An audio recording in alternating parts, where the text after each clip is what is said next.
So for something totally new and different today, I am going to try to do a more off-the-cuff review.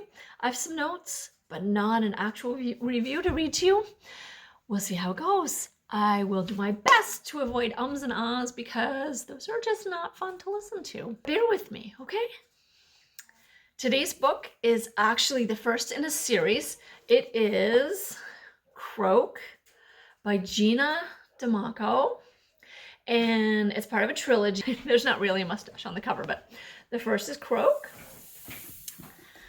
Then comes Scorch. And the last is Rogue. This is technically what would be qualified as a coming-of-age trilogy. It also begins as a dark comedy. So here we go. Our main character, here with the mustache and here without, is Lex. And she comes from a good home. She's got a twin sister. They've always done really well in school. They've got great parents, great home life. And all of a sudden, Lex becomes a royal terror at school. Biting, kicking, fighting, you name it, she's done it and is on the verge of getting kicked out. What the heck happened? Enter her Uncle Mort.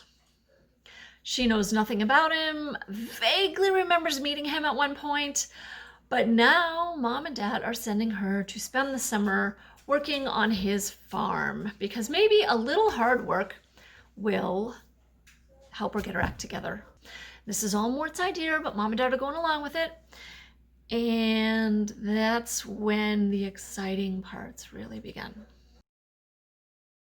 So Lex leaves home and she's headed for the town of Croak. The name of our first book, Croak. Uncle Mort is the mayor of Croak, and he doesn't really have a farm in Croak. He is the mayor of this portal town. His job is to find troublesome teens because they, like Lex, are destined to become killers. Dun dun dun. Killers are paired with reapers. They're always paired with the same reaper. They work together. They travel through this ether-like thing. I never was entirely clear on how that worked. And they arrive at the exact moment of your death.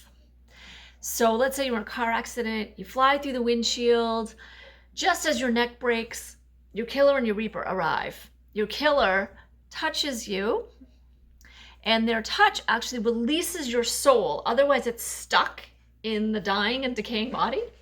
So it's actually good in the sense to be a killer. They touch your body, release your soul, the reaper collects it, they bring it back to Croak, and they basically upload you into the afterlife. Crazy, right? Well, Lex becomes a rock star killer. She is really good at it, despite the fact that her assigned reaper makes her crazy.